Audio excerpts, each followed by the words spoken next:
வணக்கம். அறிவோம் குருவை நன்றாக, குருவாக குருவே துணை. அறிவோம் ஆன்மீகம் என்ற தலைப்பில் இன்றைக்கி புதுவை மாநிலத்திலே வாழ்ந்த எண்ணற்ற சித்தர்கள் வாழ்ந்த ஞான பூமி இது. இந்த பூமியிலே சித்தர்களுக்கு பஞ்சமில்லை. அவ்வளவு சிறப்பாக வாழ்ந்த இந்த ஞான பூமியிலே பல சித்தர்கள் வாழ்ந்தாலும் தலையாய சித்தராக விளங்கிய அரவிந்தர் அன்னை எல்லாருக்கும் உங்களுக்கு தெரிஞ்சிருக்கும். அந்த அன்னையை பற்றி பேசலான்னு இருக்கேன் இன்றைக்கி. முதல்ல சித்தர்களை பற்றி பேசும்போது ஒரு காப்பு பாடலோடு ஆரம்பிப்போம். ரோமரிஷி எழுதிய ஒரு காப்பு பாடல். காப்பான கருவூரார் போகநாதர், கருணையுள்ள அகத்தீசர் சட்டைநாதர், மூப்பான கொங்கணரும் பிரம்மசித்தர், முக்கியமாய் மச்சமுனி நந்தி தேவர், கோப்பான கோரக்கர் பதஞ்சலியார், கூர்மையுள் இடைக்காலர் சண்டிகேசர், வாப்பான வாதத்திற்கு ஆதியான வாசமுனி கமலமுனி காப்புதானே. வேதபுரி என்று அழைக்கப்பட்ட இந்த புதுவை மாநகரத்திலே எண்ணற்ற சித்தர்கள் வாழ்ந்தாலும் அவர்கள் பல பேர் ஆண்கள் தான். அதில் தலையாய சித்தராக பெண் சித்தராக விளங்கியவர் நம் அன்னை அவர்கள். பொதுவாகவே ஆண்கள் இந்த யோக சாதனையில் ஈடுபடும்போது வெகு காலமாகும். ஆனால் அன்னை அவர்கள் வெகு சுலபமாக வெகு சீக்கிரத்திலே அந்த ஞானப்பாதையை பயின்று அவர்களுக்குள்ள அந்த சக்தியை ஆற்றலை பெற்றார் என்றால் அது மிகையாகாது. இதே போல புளியவதி என்று சொல்லக்கூடிய காரைக்கால் அம்மையார், சூழி குளர்கொட்ட சுடர்மணி ஸ்ரீ ஆண்டாள் நாச்சியார், மீராபாய், சக்குபாய் போன்ற பல பெண் துறவிகள் இந்த ஞானப்பாதையில் வந்தது உங்களுக்கு எல்லாரும் தெரியும். இப்போ அன்னையை பற்றி நம்ம பேசும்போது பாரிஸ் என்று அழைக்கக்கூடிய பிரான்ஸ் நாட்டிலே பாரிஸ் என்ற நகரிலே 1878 பிப்ரவரி மாதம் 21 மாரிஸ் அல்ஃபாசா மதில்டி இஸ்மாலுன் என்ற தம்பதிக்கு இரண்டாவது மகளாக பிறந்தார். முதல் பையன் பேர் மாத்யூ அல்ஃபாசா. இரண்டாவது மகளாக பிறந்தாலும் மிக கூரிய கண்கள், இரக்கமான பார்வை, அழகான முகம், அன்பான அணுகுமுறை ரொம்ப சிறப்பாக இருந்தது. அந்த குழந்தை பருவத்திலே அவங்கள பார்த்து எல்லாம் தூக்காதாலே இல்லை, அந்த மாதிரி ஒரு துடிப்பான ஒரு முகம், ரொம்ப அழகாக வளர்ந்து வந்தாங்க. அவங்க அப்பா அந்த பாரிஸ் நகரில் பேங்க் வச்சு நடத்தி வந்தார். அப்போலாம் தனியார் துறையில் பேங்க் வச்சு நடத்தி வந்தாங்க. சிறப்பாக சீரியாக வாழும்போது அந்த அம்மா படிப்பில் அவங்க நாட்டம் இல்லை. அவங்க மட்டும் தனிமையிலே இருந்தே பழக்கப்பட்டாங்க. பசங்க விளையாட கூட்டாக கூட போக மாட்டாங்க, தனியார் துறையிலே ஆசைப்படுவாங்க. ஒரு முறை அவங்க அப்பா சர்க்கஸ் வாங்கி கொடுத்தாரு. இல்லையப்பா, எனக்கு அந்த ஆட்டம்லாம் பிடிக்கல, நான் வீட்டிலே இருக்கேன், நீங்கள் போயிட்டு வாங்கிட்டாங்க. அந்த அளவுக்கு ஒரு தனிமையிலே இனிமை கண்ட ஒரு சிறப்பான நாயகி அவங்க. அப்போ அந்த மாதிரி வாழ்ந்துட்டு வரும்போது 4 வயசுலேயே யோகம் பயின்றார். 5வது வயதிலேயே அவங்களுக்கு பேருணர்வு அவர்களை ஆட்கொண்டது, தானாகவே ஆட்கொண்டது. அதுக்கப்புறம் அப்படியே 7வது வயசில் அவங்க அவங்க அண்ணனோட வெளியில் போகும்போது ஒரு பெயர் பலகையை பார்த்து அவங்க படிக்க தெரியல. அவங்க அண்ணன் கிண்டல் பண்ணார், என்ன ஒரு பெயரை கூட அவங்களுக்கு படிக்க தெரியல. அப்போ தான் கல்வியை பற்றி அவங்க தெரிஞ்சாலும் நம்ம கல்வி பயிரன்ட்டு அப்புறம் அப்பாட்ட சொல்லி 7வது வயதில் தான் அவங்க பள்ளி பயிர போகிறாங்க. ஆனால் பள்ளி பயிலும்போது எல்லா வகுப்புலேயும் முதல் மார்க் தான், ரொம்ப சிறப்பாக படித்தாங்க. ஓவியத்திலே ரொம்ப நாட்டம் உண்டு. ஓவியக்கலை ரொம்ப தேர்ச்சி பெற்று பல கலைகளிலும் அவங்க சிறந்து விடுவாங்க அவங்க ஸ்கூலில். அப்படியே இருக்கும்போது பிரிட்டியூ அப்படின்னு ஒரு காடு, அவங்களுக்கு பாண்டன் பிரிட்டியூன்னு ஒரு காடு பக்கத்தில் அளந்த காடு. அங்கே தான் அடிக்கடி போய் மாலை நேரம் உலா போகும்போது அவங்க மாட்டும் தெரியாமல் நேரம் உள்ளே போயிடுவாங்க. உள்ளே போய் அவங்க மாட்டும் தியானம் பண்ணுவாங்க. தியானம் பண்ணிட்டு இருக்கும்போது அவங்களுக்கு எது நடக்குது, யார் இல்லை, எதுவுமே அவங்களுக்கு தெரியாது. அந்த அளவுக்கு அந்த சிறு வயதில் தியானம் பண்ணும்போது 2000 வருடங்களுக்கு பழமையான மரங்கள், அங்கே உள்ள அந்த இயற்கையான சூழ்நிலையில் அந்த கிளிகள், அங்கே உள்ள பறவைகள், அதனுடைய ஓலம், அதனுடைய இது எல்லாமே அவங்க கேட்டு ரொம்ப ரசிப்பாங்க. இயற்கையோடு ரொம்ப ஒன்றிடுவாங்க. அப்போ மரங்கள்லாம் அவங்கள்ட்ட கொஞ்சம் கொஞ்சமாக பேச ஆரம்பிச்சிச்சு. அதை ரொம்ப உணர்வுபூர்வமாக உணர ஆரம்பித்தாங்க. அதுக்கப்புறம் அப்படியே போயிருக்கும்போது 13வது வயதில் அவங்களுக்கு கனவு வர ஆரம்பிச்சிது. அப்போ அந்த 13வது வயது கனவு காணும்போது தான் அந்த உடலிலிருந்து அவங்களுடைய ஆன்மா பிரிவதை உணர்ந்தாங்க. அதாவது அவங்களே சொல்கிறாங்க, நம்முடைய உடல், பிராணப்பொருள், அந்த சூக்கும சரீரம், இதற்கு வெளி அப்படின்னு ஒரு இடைவெளி இருக்குது, அதை நான் வந்து ஃபீல் பண்ணல.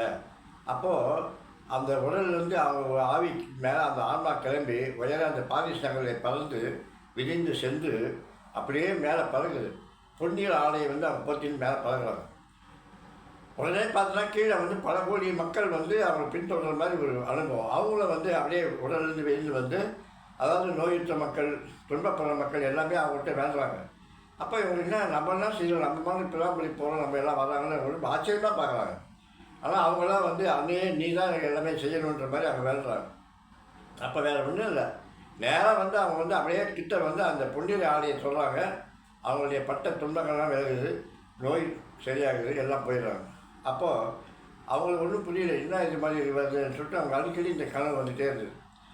அதுக்கப்புறம் 13ஆவது வயதுக்கு அப்புறம் கொஞ்சம் எல்லா மகான்களையும் சந்திக்கக்கூடிய ஒரு நிகழ்வுகள் நடக்குது. அவங்க கனவுலையும் இல்லைன்னு சில நிகழ்வுகள் நடக்குது.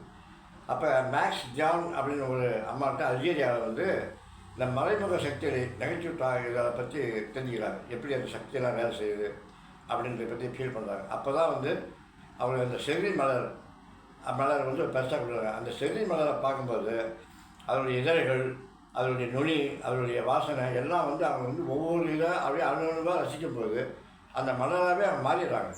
அதாவது தன் உடல் மலராக மாறியதை அவங்க வந்து உடல்பூர்வமாக சொல்கிறாங்க.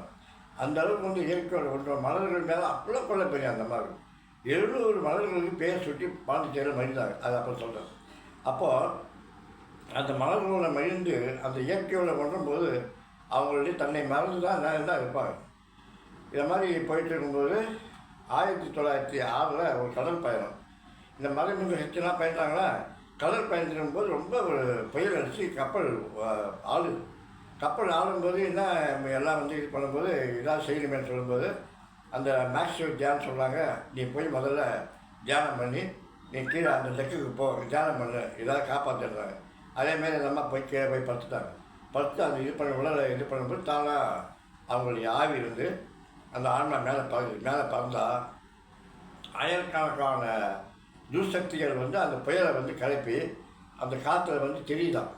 அப்போ எல்லார்ட்டையும் இவங்க இந்த அம்மா போய் கெஞ்சுறாங்க, இந்த கப்பலில் இருக்கிற மக்கள்லாம் ரொம்ப அப்பாவி, அவங்கள காப்பாற்றுங்க, ஏன் இந்த மாதிரிலாம் அவங்க செய்யணும். இல்லை எங்களுக்கு வந்து எங்களுக்கு என்ன தேவையோ அதான் நான் செய்யணுமே எல்லாம் போராடுறாங்க. இவங்க ரொம்ப ஒவ்வொருத்தருக்கிட்டே பேசி கெஞ்சி இது பண்ணவுடனே ஒரு 20-25 நிமிஷம் அப்படியே கொஞ்சம் கொஞ்சமாக நாளைக்கு எல்லா ஆவியும் போயிடுது. அதுக்கப்புறம் அவங்க திரும்பி அந்த உடலுக்குள்ள வந்து போயிடுறாங்க. இது ஒரு பெரிய நிகழ்வு. அப்போ அந்த கப்பல் மக்கள் எல்லாம் புகழ்ந்து அன்னையை வந்து அப்படியே இது பண்ணுறாங்க. அதுக்கப்புறம் ஒரு நாள் வந்து தியானத்தில் காட்டில் உட்காந்து தியானம் பண்ணும்போது திடீர்னு ஒரு பாம்பு வந்து முன்னாடி நிற்கிது. அவங்களுக்கு ஒன்றும் புரியல, என்ன நம்ம கண்ணு பிடிக்கும்போது பாம்பு வந்துச்சுன்னா அந்த பாம்பு ரொம்ப கோபமாக பார்க்குது, ரொம்ப கோபமாக பார்க்குது. இவங்களால பயமே இல்லை, இவங்க தான் இதுவே எல்லாம் கலந்தவங்களாச்சே, பயம் இல்லாமல் அது பார்க்கும்போது அது வந்து கிட்ட செய்கிற மாதிரி வந்து ஆனால் ஒன்றும் செய்யலை. அப்போ அவங்க கூர்ந்து அந்த பாம்பை பார்க்கும்போது அது அவங்களுடைய கண்ணில் அந்த பாம்பு பார்க்குது. கண்ணை பார்த்த உடனே ஆஹா இவங்க பெரிய மகான், இவங்களை போய் நம்ம சீனை பார்த்து பண்ணிட்டு அப்படியே கொஞ்சம் கொஞ்சமாக அப்படியே இது பண்ணி வெளியே போகுது. அப்போ அந்த தியானத்தை போய் கேட்குறாங்க, என்ன இது மாதிரி நான் பாம்பை பார்த்து இது பண்ணி. அவன் சொல்கிறான், வேறு ஒன்றும் இல்லை, நீ வந்து உட்காந்த இடம் வந்து அந்த பாம்பு குத்தி மேலே உட்காந்துட்ட, அது வந்து உள்ள பாம்பெல்லாம் இதாக ஆயுத போகுது, குஞ்சுக்கெல்லாம் ஆயுத போகுதுன்னு சொல்லிட்டு அது பயந்துருச்சு, வேறு ஒன்றும் இல்லை அதுக்கு போக அப்படிங்கிறாங்க. அது மாதிரி இயற்கையை வந்து எதாக இருந்தாலும் அவங்கள வந்து எதுவுமே அவங்களுக்கு செஞ்சார். இதை மாதிரி இருக்கும்போது 1910 அவங்களுக்கு திருமணமாகுது. பால் ரிச்சர்ட் என்ற ஒரு கணவரை வளர்க்குறாங்க, 2 குழந்தை பெறுறாங்க. அவங்க வளர்ந்துட்டு வரும்போது அவர் பால் ரிச்சர்டை வந்து ரொம்ப ஆன்மீகத்தில் ரொம்ப ஈடுபாடு உள்ளவர். அவங்க வந்து பாரிஸில் வந்து மிலிட்ரியில் வேலை செய்கிறார். 2 பேரும் வந்து ஆன்மீக நிகழ்வுகளை அப்பப்போ பேசி அவங்களுக்குள்ள ஒரு முடிவு வருவாங்க. அப்படி இருக்கும்போது அவங்க என்ன பண்ண சொல்கிறாங்க, ஒரு சின்னம், அதாவது தாமரைகள் போல் ஒரு சின்னத்தை வரைஞ்சி ஓவியமாக வரைஞ்சி அதை மெட்டலில் செஞ்சு இதற்கு யார் விளக்கம் தராங்களோ அவர் தான் நான் குருவாக ஏற்றுப்பேன் அப்படின்றாங்க. சரி இவரும் வாங்கி வச்சுருக்காரு. அப்புறம் திடீர்னு 1914 புதுச்சேரி வர வேண்டிய எல்லாமே அவருடைய அஃபிஷியலாக வரும்போது இங்கே வந்து அரவிந்தரை சந்திக்கிறார். ஸ்ரீ மகான் அரவிந்தரை சந்திக்கும் போது அந்த சின்னத்தை எடுத்து காட்டுறார். அப்போ அரவிந்தரை பார்த்துட்டு அதுக்கு மொழி விளக்கம் சொல்கிறார். அந்த மொழி விளக்கம் சொன்னே அவர் ரொம்ப பிடிச்சி போச்சு. இது வரைக்கும் யாருமே சொல்லவே இல்லையே, இந்த விளக்கம் சொன்னோடனே ரொம்ப அகமகிழ்ந்து திருப்பி ஃப்ரான்ஸுக்கு போயிட்டு அம்மா அன்னைக்கிட்ட சொல்கிறார், மீரா அல்ஃபா சார். அப்போ சொல்லும்போது அவங்க வந்து கேட்டுட்டு ரொம்ப பிடிக்கிறாங்க. ஃபோட்டோ காட்டுறாரு. அப்போ தான் சொல்கிறாங்க, ஆஹா இவர் தான் நான் கண்ட உண்மையான மகான், இவர் தான் வந்து நான் கனவுல வந்து கிருஷ்ண பகவான், இவர் தான் எனக்கு அடிக்கடி வருவது, இவர் தான் என்னை மாலை செய்யக்கூடும் அப்படியே குதிக்கிறாங்க, ஆனந்த கூத்தாடுறாங்க. அதுக்கப்புறம் என்ன சொல்கிறாங்க, உடனே பாண்டிச்சேரி போகணுன்றாங்க. உடனே ஏற்பாடு பண்ணி 1914 மார்ச் மாதம் 29 மாலை 3:30 மணிக்கு மகான் அரவிந்தர் சந்திக்கிறாங்க. சாஸ்தாங்கமாக காலைல விழுறாங்க. அவரும் பார்க்குறாரு, இவங்களும் பார்க்குறாங்க. 2 கண்களும் நோக்குது. அப்படியே மானசீக சிஷ்யாக ஏற்றுக்கிறாரு. கொஞ்ச நாள் தங்கி இருந்துட்டு திருப்பி அவங்க போயிடுறாங்க. அவங்க போயிட்டு 1916 1920 வரைக்கும் ஜப்பானில் வாழ்கிறாங்க. ஜப்பானில் வாழும்போது அங்கே ரொம்ப ஜுரம் அதிகமாகி போகுது அந்த மக்களில். அப்போ இவங்க வந்து அந்த கூட்டு பிரார்த்தனை பண்ணி தியானம் பண்ணி அங்குள்ள மக்களுக்கு வந்து அந்த பிரச்சனை தீர்த்து வைக்கிறாங்க. அப்போ அங்கே ரொம்ப சீரியஸாக கொண்டாடுறாங்க. அது மாதிரி இருக்கும்போது அப்போ சொல்கிறாங்க, என்னுடைய வந்து உடல், பொருள், ஆவி எல்லாமே வந்து இறைவனுக்கு தான் சமர்ப்பணம். எனக்கு வந்து எந்த அரசோ சாதியோ சமயமோ மதமோ எந்த சட்டமோ எதுவுமே எனக்கு கட்டுப்படுத்துறது. நான் யாருக்கும் பயப்பட முடியாது. என்னுடைய முழு சுதந்திரமும் ஆண்டவனுக்கு கட்டுப்படுத்துது அப்படின்ட்டு டிக்ளேர் பண்ணுறாங்க. அப்புறம் 1914 முடிஞ்சோடனே திருப்பி 1920 வந்து புதுவைக்கு விஜயம் பண்ணாங்க. இங்கே புதுவைக்கு 1920 விஜயம் பண்ணது 1973 வரைக்கும் புதுவையில் தான் வாழ்கிறாங்க. அப்போ வந்தவொடனே அப்புறம் ஆசிரமத்தில் வந்து சில எதிர்ப்புகள்லாம் வருது. எப்படி இந்த அம்மா வந்து வந்தவொடனே நாங்கள் எவ்வளோ நாள் செல்கிறார்களோ உங்களுக்கு வந்து முக்கியத்துவம்ட்டு அரவிந்தர்கிட்ட சில பேர் கேள்வி கேட்குறாங்க. அப்போ சொல்கிறார் அரவிந்தர், நீங்கள் வந்து எவ்வளோ பேர் இருக்கீங்க, ஆனால் அரவிந்தருடைய அணுகுமுறையும் அம்மாவுடைய அணுகுமுறையும் அவங்களுடைய முழு ஈடுபாடும் அவங்களுடைய தியானமும் நீங்கள் போக தான் புரிஞ்சுப்பாங்க. எனக்கு அப்புறம் இந்த ஆசிரமத்தை நிர்வகிக்கக்கூடிய முழு திறமையும் அந்த சக்தியும் அந்த இறை உணர்வும் அந்த அம்மாட்ட மட்டும் தான் நிரம்பி இருக்குது. அதனால தான் அவங்க வந்து முதன்மை செயலராக ஏற்றுக்கிறேன்.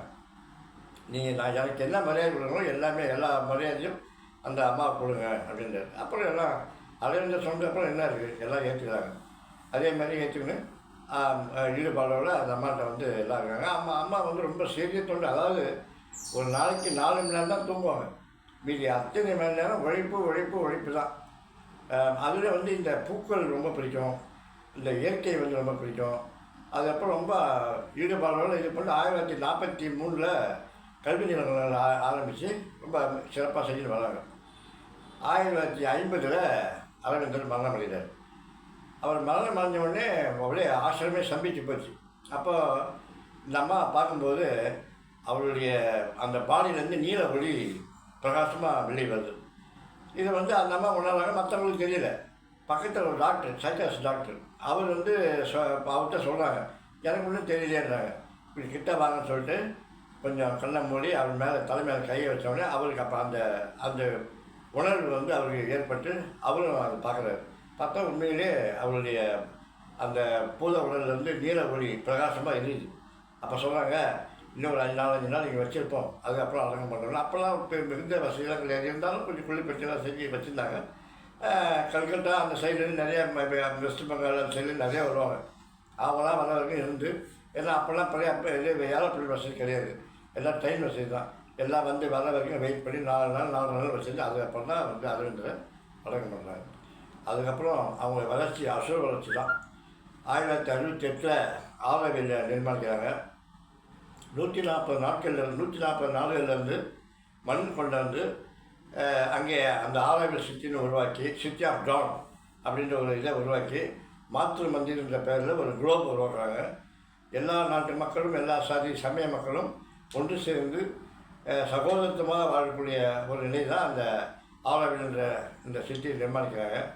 ரொம்ப சீரும் சிறப்பாக அந்த சிட்டி உருவாக்கி இது பண்ணும்போது அந்த ஆசிரமத்தை வந்து ரொம்ப இதாக இருக்குது. அதாவது கிட்டத்தட்ட ஒரு 2000 சீடர்களை உருவாக்கணும் அவங்க.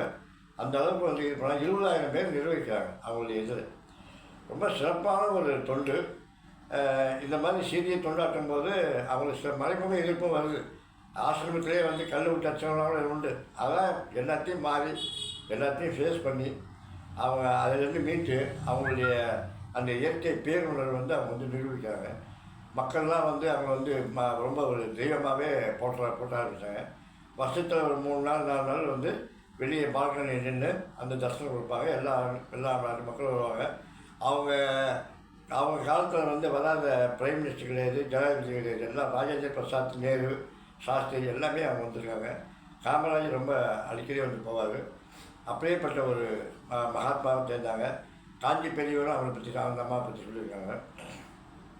அப்படியே வந்து புதுவை மாநகரில் கிழக்கும் மேற்கும் சந்திக்கக்கூடிய அந்த அற்புதமான ஒரு நிலையில் ஒரு தீபச் சுடராக வந்து வெளிவிட்டு அந்த எல்லா விதமான ஆசிரம ஏற்பாடுகளையும் செஞ்சு மக்களுக்கு வந்து ரொம்ப சிறப்பான ஒரு தொண்டாற்றி எல்லாம் பண்ணும்போது 1973 நவம்பர் 17 அவங்க வந்து மரணத்தை தருவாங்க. அதுக்கப்புறம் அந்த ஆசிரமத்தில் அந்த அரவிந்தருடைய சமாதி பக்கத்திலே அவங்கள வச்சு இது பண்ணாங்க. அவங்களுடைய முழு தியான உணர்வு வந்து அவங்க மக்களுக்கு சொன்னது என்னென்னா, அதாவது சத்தியம் உன்னில் உள்ளது, இந்த பிரபஞ்சத்திலும் சத்தியம் உள்ளது. அதனால் நீங்கள் அந்த பிரபஞ்சத்தில் உள்ள சத்தியத்தில் சென்று அதன்படி வாழ்ந்தீர்களானால் உங்களுக்கு சகல விதமான பிரச்சனையிலிருந்து தீர்வு காணப்படும். அதனால் சத்தியமே ஜெயமேன்றாங்க. இப்போ திருவள்ளுவர் என்ன சொல்கிறாரு? யாம் மெய்யா கண்டுவிட்டு இல்லை எனை தோன்றும், யாம் மெய்யா கண்டுவிட்டு எனை தோன்றும் வாய்மே நல்ல பிறந்தர், உண்மையை தவிர வேறு எதுவுமே நல்ல பிறந்தர். அதாவது உண்மை தான் வந்து செல்லுது. மகாத்மா காந்தி உண்மை தான், அகிம்சையும் உண்மை தான் கையில் எடுத்தார். அப்போ இவங்க சொன்ன அந்த மிகப்பெரிய தத்துவமும் அந்த உண்மை தான். எந்த ஒரு காரியம் செய்தாலும் கான்சன்ட்ரேஷனோடு செய்யுங்க. சாப்பிட்றீங்களா, சாப்பிட்றவர் வந்து சாப்பிட்ற உணர்வோடு சாப்பிடுங்க. மற்ற வேலை செய்யுங்களா, எந்த வேலை செய்யுங்களோ அது உணர்வோடு செய்யுங்க.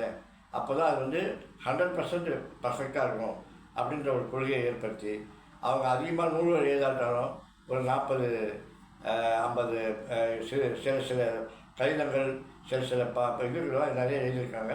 அதெல்லாம் வந்து ரொம்ப தெளிவாக அரவிந்தர் நிறைய எழுதியிருக்காரு. ஆனால் இவங்க அது உதவி பண்ணிக்கிறாங்க தவிர இவங்க அதிகமாக எழுதலை. இருந்தாலும் நிறைய தொகுப்புகள் வந்து அவங்களுக்கு வந்து ஆசிரமத்தில் இருக்குது. நீங்கள் போனீங்கன்னா எப்போ வேணால் ஆசிரமத்தில் வந்து அவங்கள வந்து பார்க்கலாம். அந்த இறை உணர்வை பெறத்துக்கு அவங்கள வணங்கி மேலும் பாண்டிச்சேரி மக்களுக்கு எல்லா நன்மையும் செய்வார்கள் என்று இந்த உரையை முடிக்கிறேன். நன்றி, வணக்கம். உருவாய் அருவாய் உலதாய் இளதாய் மறுவாய் மலராய் மணியாய் ஒளியாய் கருவாய் உயிராய் கதியாய் விதியாய் குருவாய் வருவாய் அருவாய் உருவாய்.